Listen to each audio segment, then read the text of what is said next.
క్రీస్తు యేసు మహిమలో మీ ప్రతి అవసరతలు తీరుస్తాడు. నువ్వు అప్పులతో బాధపడుతున్నావా? అప్పులతో అలమటిస్తున్నావా?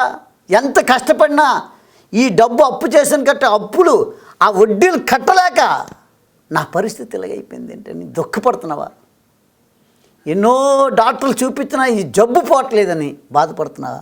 ఈ షుగరు బీపీ పోవట్లేదు, ఈ మోకాల కీళ్ళప్పులు, ఒళ్ళంతా బాడీ పెయిన్స్, ఈ యొక్క శరీరం అంతా నొప్పులతో బాధపడుతున్నావా?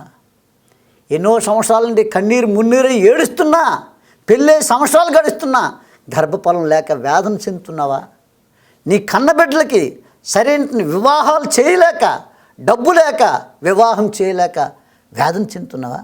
ఇవన్నిటికీ సమాధానం ఇచ్చే దేవుడు, ఘనమైన దేవుడు నువ్వు ఎన్నుకున్నావు కనుక నీ దేవుడు నీ సమస్యను పరిష్కరిస్తాడు. అయితే నీ పాలెంలో, నీ వారిలో కానీ, నీలో కానీ అశుద్ధమైనది ఏది ఉండకూడదు, అపవిత్రమైనది ఏది ఉండకూడదు. మన దేవుడి పరిశుద్ధుడు కనుక పరిశుద్ధతను కలిగి ఉండాలి. పరిశుద్ధతను కలిగి ఉంటే దేవుడు అద్భుతాలు చేస్తాడు. అందుకే మిమ్మల్ని అనాథలుగా విడిచిపెట్టను, ఎంత గొప్ప మాట అండి. మిమ్మల్ని అనాథలుగా విడిచిపెట్టను అంటున్నాడు. అనాథలుగా నిన్ను విడవను ఎడబాయనని వాగ్దానం చేస్తున్నాడు. మీ విడవన దేవుడు ప్రపంచంలో ఎవరన్నా అంటే యేసుక్రీస్తు ఒక్కరే.